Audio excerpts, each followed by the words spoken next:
Diskaya pinaamin na matapos lumabas ang mga katibayan sa mga panloloko nila para lang makapuslit ng bilyong-bilyong salapi. Mga kumpanyang konektado sa mag-asawang Diskaya matagal nang diulisado ng gobyerno pero nakakapag-operate pa rin dahil sa malalaking isda na pumoprotekta rito. Pero bago ang lahat, kung hindi pa kayo nakapag-subscribe sa channel na ito, please do subscribe para mas maging updated pa kayo sa mga susunod kong mga videos. Sa umiinit na investigasyon ukol sa mga anomalya sa flood control project, nahalungkat ng Blue Ribbon Committee ang mga malalaking isda na pumoprotekta sa mga kumpanya ng mga Diskaya para makabalik sila sa bidding at makakuha ng bilyong-bilyong proyekto sa flood control projects galing sa gobyerno at kalaunan ay paghati-hatian ito sa pagitan ng mga kontratista at ng kongresista na siyang dahilan ng ikinalubo ng kanilang mga kayamanan. Ito po yung usapin ng blacklists. Tinalakay din nga po ni Minority Leader. How would blacklists work if yun na nga, nagpapalit lang sila ng pangalan, Mr. President? Sa kaso nitong mga Diskaya, mayroon silang St. Timothy, Alpha and Omega at St. Gerard nga na pinag-usapan nyo earlier. Tapos ngayon, lumalabas na may isa pa, Elite General Contractor. How would blacklists work kung nakapagtatayo lang din ang mga kontraktor ng bagong kumpanya para ikutan yung blacklist na yan? At bakit pa tayo nag-blacklist tapos nakakabalik lang? So, ang tanong ko po, Mr. President, how? How can we impose a true, effective blacklist kung saan yung mga abusadong contractors hindi na talaga makakuha ulit ng kontrata? At ito, napag-usapan nyo rin earlier, Mr. President, kay Minority Leader, hindi ba dapat sinuspindi na sila ng PCAB mismo, ng Philippine Contractors Accreditation Board? Di ba dapat may one-strike policy tayo? Or sila, yung PCAB mismo, Mr. President? Yes, I think a closer coordination and cooperation, interagency, SEC, PCAB, DPWH, at least magkakaroon din ng checks and balances. Ano? Kasi siyempre magre-register yung corporation sa SEC or kung sole proprietorship sa DTI. So kung ma-check by way of a good record check and background investigation, kung blacklisted, maski iba yung pangalan, matrace nila na pareho rin pala yung mga incorporators, huwag na lang nila i-register as a corporation sa SEC. So a close coordination and cooperation between and among the different agencies of government. Wag lang sila magkukulud. No? Dapat check and balance sa halip na collusion. Agree, Mr. President. Sa halip na collusion, which is lalong na-expose na ito talaga yung krimen dito sa flood control projects or kahit pa, as you were saying, Mr. President, sa ibang mga infrastructure projects na dapat ma-cover din ng isang sumbong website. Maigi nga po kung may interagency coordination. Also to make each and every agency in that group an honest broker. Kung alam po ng PCAB na ngayon po sa interpellations na ito, nagkakaroon tayo ng duda kung nandun sila sa isang interagency body. Tama po kayo, Mr. President, mas makaka-check and balance pati sa isa't isa sa pagganap ng kanilang tungkulin. Pagdating naman po sa proseso ng post-construction phase, ito na, pag-usapin nyo rin with Sen. Erwin, hindi ba dapat nakatutok ang COA dahil sa mga multimillion projects na ito para mapigilan ang katiwalian? Kaya lang nga po, Mr. President, lumabas nga po sa balita over the weekend na ang asawa ng isang COA commissioner ay nakakuha di umano ng humigit kumulang na 200 million pesos worth ng flood control projects. Ibig sabihin, so ito, umaalingaw sa isip ko, Mr. President, yung termino yung collusion, yung mismong opisyal ng ahensyang na atasan i-audit ang mga proyektong ito ay tila may connection sa modus ng flood control. So, paano kaya, Mr. President, Well, Mr. President, nabanggit ko rin ito sa aking privilege speech. No? Kasama ko 0.5% to 1%. Pag malaking project, paig yung COA, I believe they are referring to the resident COA. No?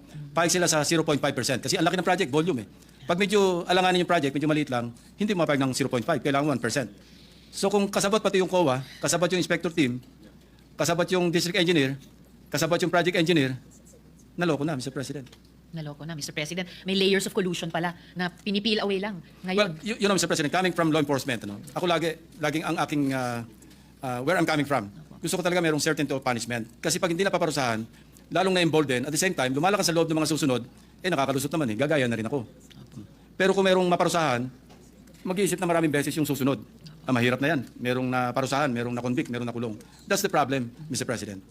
I agree, Mr. President. Yan ay problema at yan kikiisa ako sa panawagan nyo, Mr. President, na nabasa ko, narinig sa media recently na dapat talaga may kahit siguro isang malaki na mapanagot dito sa flood control scam na ito bilang deterrent nga for future crimes or criminals to think to commit such crimes. Nakikisa ako dahil yan din ang paniniwala ko sa pinakamabisang deterrent sa krimen. Kahit pa sa pananaw ng restorative justice, ito ang pinakamalakas na deterrent ay yung certainty na yung gagawa ng krimen ay mahuhuli, maiimbestiga siya kapag at mapoprosecute at kung guilty siya ay masisentensyahan, mapaparusahan.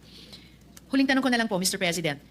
may paraan, dahil pinag-uusapan natin layers of collusion and therefore dapat layers of accountability. May paraan ba para mahabol ng gobyerno yung mga contractor at i-compel sila na tapusin ang kanilang mga proyekto at their own cost?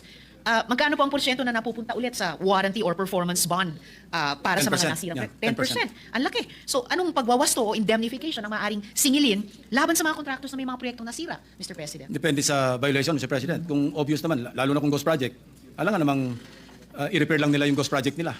Dapat yon talagang prosecution kaagad ang katapat. Opo. Alam nyo, Mr. President, sa privilege speech nyo at lahat ng mga sumasabay na developments, nagkakaroon tuloy ng bagong kahulugan ng ghosting. Hindi na lang po sa mga personal na relasyon, pati po sa relasyon dapat ng gobyerno at private sector sa ating mga mamamayan. Dahil tama pong sinabi nyo, Mr. President, ang perang ginoghost dyan sa mga proyektong yan ay galing talaga sa buwis ng mamamayan. So in closing, Mr. President, lubhang nakakabahala ang tila sabuatan, collusion nga, na nagaganap sa pagitan ng iba't ibang ahensya ng gobyerno para makakubra at makalusot sa modus ng flood control. Mula sa mga baluktot na contractors na gumagawa ng substandard at ghost projects, sa mga opisyal na mga ahensyang naatasan mag-implement ng mga proyekto na pumoporsyento naman sa mga proyekto, ang ibang mga politiko o nagtangkang maging politiko na nakikinabang sa pondo ng bayan, hanggang pa sa ilang taga-COA na dapat nire-review ang mga kontratang ito pero tila naging kontratista rin. O mga pikab na kailangan pang patunayan sa Senado, sa Blue Ribbon na ginagawa nila ang kanilang tungkulin talaga. Marami pong salamat muli, Mr. President, Senator Lacson, sa pagbibigay liwanag sa issue na ito. At ngunit, Mr. President, totoong hindi ito nagtatapos dito. Maraming salamat po, Senator. Thank you, Mr. President, and to the distinguished lady from Capiz, maraming salamat po sa inyong mga tanong. Thank you, Senator Risa, Majority Leader. Yes, Mr. President, next interpolate is a disrepresentation. I move that I be recognized, Mr. President. Who? Disrepresentation. All right, please proceed. Mr. President, I would like to manifest my support to the revelations made by the gentleman from Cavite in his privilege speech, and as a few questions later, ang issue pong ito tungkol sa mga flood control projects ay hindi po biro. Ito po ay nagdudulot ng pagkawatak-watak ng mga tirahan, ari-arihan, kabuhayan. Tila inanod at tinangay ng rumaragas ang baha ang pera ng sambayanan dahil sa kapabayaan at kasakiman. Sabi nga ng ating Pangulo, mahiya naman kayo. Pero ngunit talagang hindi siguro tinatablan ng hiya ang mga walang hiya. Sabi nung nanonood nga ako ng isang linggo, Mr. President, na habang sa presentation at sa privilege speech ni Senator Lacson, sabi ko sa sarili ko, hindi na sana babaha kung ang kinapalan ang mga semento at ang mga bakal. Ang problema, yung mga muka ang kinapalan. Mayroon po tayong natanggap ng impormasyon na talamak ang korupsyon sa isang district engineering office na binanggit na rin po ng ating pong nagbigay ng privilege speech, yung pong district office ng DPW sa Bulacan. Ang mga impormasyong po ito, Mr. President, ay kinukumpirma rin at naisiwalat na ng anomalya noong nakaraan. Ngunit nais ko pong bigyan diin na ang punot dulo po ng lahat ng ito ay ang kawalan ng plano o ang hindi pagsunod sa master plan. Ang kawalan po ng malinaw na pangmatagalan na plano sa ating infrastructure, ang patsi-patsi o putso-putso na mapagawa ng pagbibigay ng puwang para mamayagpag ang korupsyon. Mr. President, the slightest irregularity can ruin the structural integrity of an infrastructure and can cause it to crumble. Ito po yung unang tanong. Mr. President, nabanggit po ng good senator noong isang linggo na may mga salta kayo na hindi nyo natagpuan kahulugan sa dictionary kundi sa corruptionary. No? Ito po yung inyo nabanggit. May mga kumausap po sa atin, sa ating opisina, na meron din sila nabanggit na ilang termino tulad ng pang-sports at pang-pamilya ng mga proyekto. At dito sa mga notorious na mga district, DPWH district office, na narinig nyo na po ba yun? Yung pang-sports at pang-pamilya ng mga projects. Ngayon lang po, Mr. President. Ang nakaligtaan kong isama sa corruptionary, yung sahod. Alam niyo Sahod? po ba yung sahod? Ito yung mga collusion ng mga contractors na sumasama sa bidding. Yung iba doon, sasali, pero alam lang talo sila, sasahod na lang sila. Puporsyento na po. Babayaran na lang sila para magpatalo. Para maging legit lang yung bidding, kailangan may mga kasaling iba. Pero kasama na sa gastos yun. So malaki rin. In 1 year, parang 10 milyon din naabutin yung nakalaang pondo para sa mga sahod. So nakalimutan kong isama sa corruptionary yung salitang sahod. Nakasahod na lang sila, Mr. President.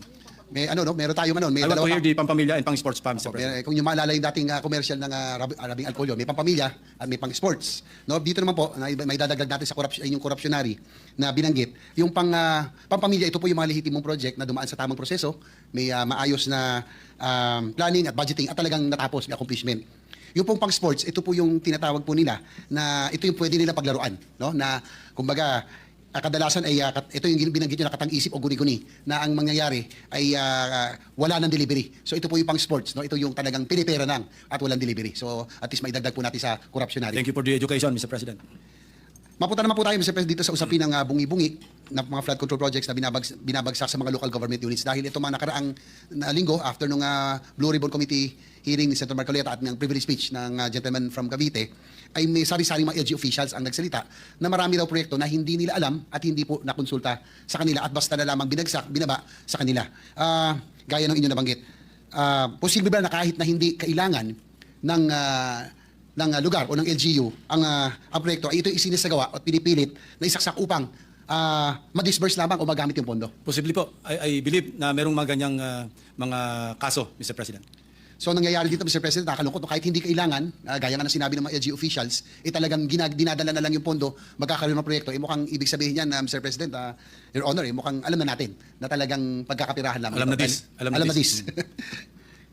Mr. President, itong kalakaran ay dapat nang matigil. Ako yung naniniwala. No? Hindi po na, ang nangyari, hindi na po need-driven. Gaya nung nabanggit ko kanina. Ang mga proyekto, kundi greed-driven. No? Hindi na need-driven, kundi greed-driven. So sa paano po natin kaya ito mapipigilan na hindi na mangyari, ang pagiging aktibo ba ng regional development councils na dapat po dumaan sa kanila muna ang mga nasabing mga proposed projects bago po ito dumaan, kung sakaling dumaan sa NEP o kaya sa insertions, ay dapat po sigurong maging aktibo ang regional development councils. That should have been in practice, Mr. President. Kailangan talaga mag-emanate from the local development councils yung mga proyekto, karamihan doon at least, except the mga big ticket projects, talaga national yon. Pero pagka needs and priorities ng local government units sa pag-usapan, dapat sa kanila manggaling. Tsaka naalala ko, Mr. President, nung ako'y nasa House pa, no? Dati po ay pag national projects, ay it's left with the national offices. Ang pwede lang ho natin na magkaroon intervention, yung po mga barangay roads, no? Yung mga very local. Barangay halls, municipal roads, and the like. Kaya lang mukhang in the recent years, mukhang naiba po ang lahat ng ito. At mukhang kinakailangan, kailangan talagang magkaroon ng overhaul para po mabalik sa bago, sa dati. I couldn't agree more, Mr. President. Mr. President, meron tayong impormasyon na nakakalap na ito po nakakabahala din, no, na minsan pag lumabas po yung General Appropriations Act, kasi po yung mga contractor na nag-aantay, yung mga DPWs at iba pa, malalaman lamang kapag kung ano po yung mga lumabas, no? So yung mga detailed matrix, mga project plan, minsan daw in 2 weeks kinakailangan ho nilang tapusin. So nakakaano po yun, nakakabahala dahil ito ang magiging dahilan kung bakit nagiging bungi-bungi siguro ang proyekto, dahil ang nangyayari daw, Mr. President, hindi ko lang kung nakuha niyo impormasyon, na minsan dahil po sa oras, no, ay minsan tinuturo-turo na lang. Minsan yung coordinates ay mali-mali, kaya po siguro yung pinresent yung proyekto, yung sa Bulacan, yung sa Nauhan, ay hindi dikit-dikit. Sabi daw ay para lang magawa ay dahil sa pagmamadali ay tinuturo-turo na lang daw ng DPWH kung kanino mapupunta ang mga proyekto. Yan po daw ang nangyayari. It's happening, Mr. President. So yun po nakakalungkot, Mr. President, kasi po talagang kung bungi-bungi at patsi-patsi ang tubig, baha ay tubig, ay hahanap po talaga ng pupuntahan. Mr. President, hindi na po ako masyadong magpapakahaba, but I'm just hoping to get the support of the gentleman from Cavite also and our colleagues na siguro hindi na po nakakatawa na pinipilit natin ang ating mga kababayan na maging resilient na lamang. Korupsyon at kawalan ng isang comprehensive master plan ang nakikita ko pong na dahilan kung bakit pa ulit-ulit ang pagbabaha at mga sakuna na dapat ay nabibigyan solusyon ng mga government infrastructure projects. Kaya naman po, Mr. President, mas porsigido po tayo ngayon isulong ang aking panukalang batas, Senate Bill number 2, ang Master Plan for Infrastructure and National Development Act. Gagawa po tayo ng Comprehensive Infrastructure Development Master Plan na magsisilbing biblia ng lahat ng infrastructure projects ng gobyerno. We will be hitting 2 birds with 1 stone, Mr. President, with this measure. Since we have a lot of catching up to do in terms of infrastructure development with our ASEAN neighbors, the infra projects, especially the big ticket items, will transcend different administrations. And second, with the comprehensive master plan, we can avoid occurrence of these insignificant ghost projects and stop the modus of corruption. Naghanda na po tayo ng isang privilege speech tungkol dito na nais ko po sana ibahagi sa inyo sa mga susunod na araw. Sana po, Mr. President, pagtulong-tulungan po natin na maipasa ito sa Senado, hindi po tayo titigil at magtatrabaho po tayo para sa isang ayos, world-class na mga infrastruktura na deserve ng ating mga kababayan. Mr. President, I'd like to thank the gentleman from Cavite. Maraming salamat po for bringing this up. No? Tama lang po talagang kinakailangan na po talaga nating matigil ang itong modus dahil talagang medyo umobra na po. At marami na po, sabi ko nga, yung iba po, impierno levels na at wala na pong kinatatakutan, wala na hong iya. Kaya maraming salamat sa Senator Lacson for bringing this up. Mr. President, with that, I conclude my interpellation. Next interpellate is Senator Bam Aquino. I move that he be recognized. Mr. President, Before I recognize Senator Aquino. I just move for suspension. I'm still unwell. No? If you notice, my voice is cracking. Maybe we can suspend consideration and resume the interpellation in the next session. If I may, with the indulgence of the gentleman from Tarlac. Yes, I noticed that Senator Lacson is still under the weather. We've been together since this morning. Yeah, Majority Leader. Thank you, Mr. President.